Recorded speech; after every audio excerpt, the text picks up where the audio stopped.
So we're sitting inside of a room which has been a theatre since 1855. This space originally grew out the back of a pub next door. In the Victorian era, entertainment was essentially that, rooms in the backs of pubs with people doing weird and wonderful things.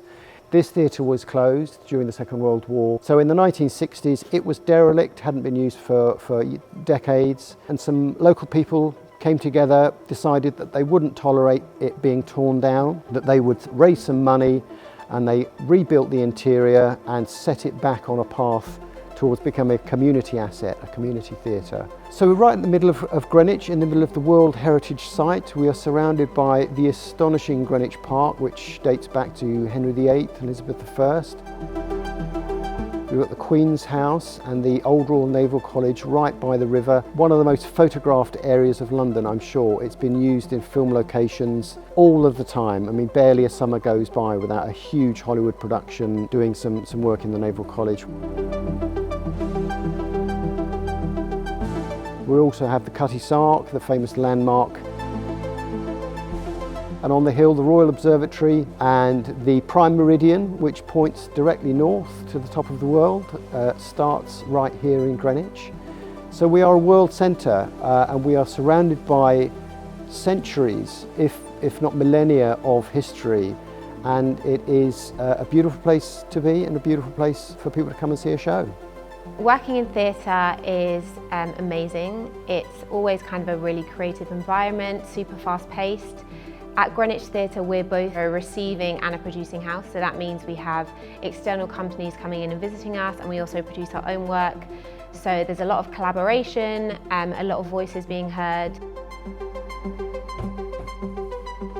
The theatre itself is only part of what we do as a company. Some years ago, we took the decision to take theatre out of the four walls. We started connecting with outdoor spaces, schools, local groups, and what we found was there was a huge amount of local organisations that were looking to form partnerships and connections with what we do.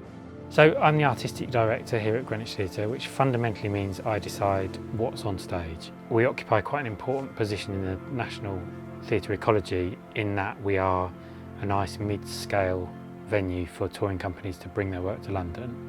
Most recently, I guess, I directed a production of An Intervention by Mike Bartlett. An Intervention was really exciting for me because I came to that show directly from working at a university in London, where I was directing a group of students in their final production, and I cast an actor from that student group straight into the show. So we had a professional debut here on stage. She missed her university graduation because she was in rehearsal here. And also I brought the stage manager from the uni over with me, and she stage managed that as well. We do a lot of that here. We start careers here.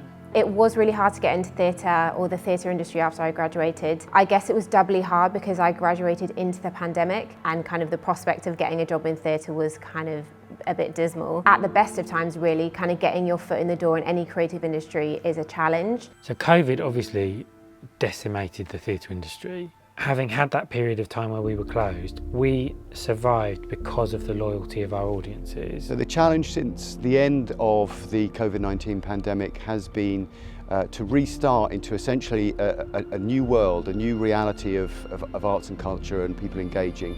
We've immediately hit the invasion of Ukraine, so just at the point where we were looking to really optimistically look forward and see audiences coming back, we've hit yet another stumbling block. If there was more government support for people going into or already in the creative industry, especially after COVID, it could kind of stimulate more jobs, more funding for particular projects. I think it would allow people to be a little bit more comfortable and trust that the arts is a viable kind of career path for them.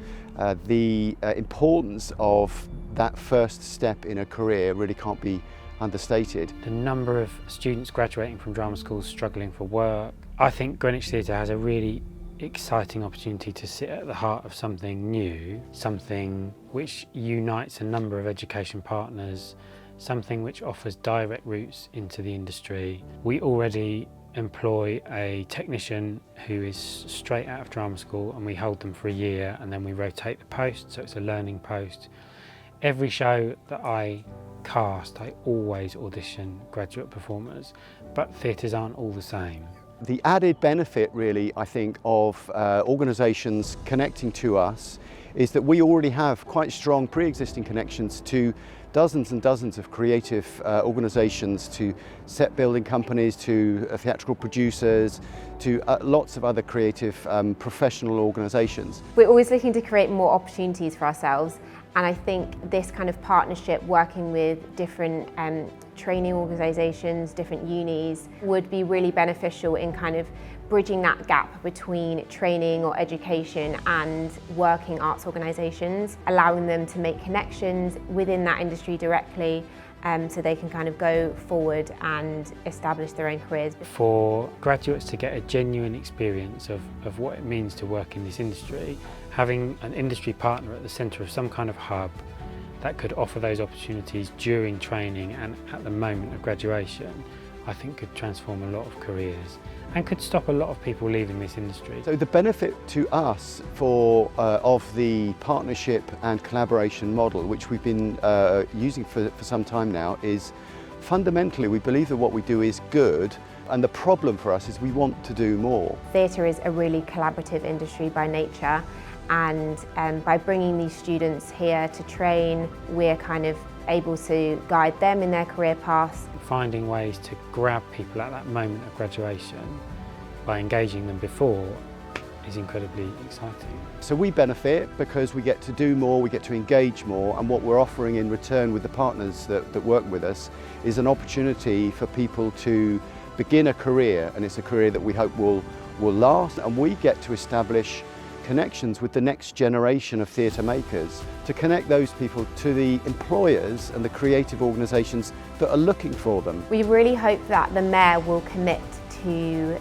creating new opportunities for individuals in the creative sector, and if this partnership were to come to fruition, it would really allow students to come here to be working in a professional environment, to make those connections and kind of creating that professional network. We hope that the partners will be able to kickstart apprenticeships, paid work opportunities, so that development and that kind of investment into the arts really comes full circle. As an industry, looking at how the industry might try something to protect its future, to energise its future, to change the way it populates itself with creatives. The opportunity to try something brand new, to bring together almost a bicycle wheel of education organisations with a working theatre at the centre, I think is a really unique opportunity and something that Greenwich Theatre is incredibly excited about. This initiative is the first time I think that I've ever known anything like this in the sort of 30 odd years that I worked in theatre. I've never known this exact bridging model, which is really surprising because it seems so beneficial and so obvious. We are very flexible, we're looking forward to the challenge, and we are looking forward to doing something that, again, I think we should have been doing some time ago, that will benefit us and I think lots and lots of organisations around us.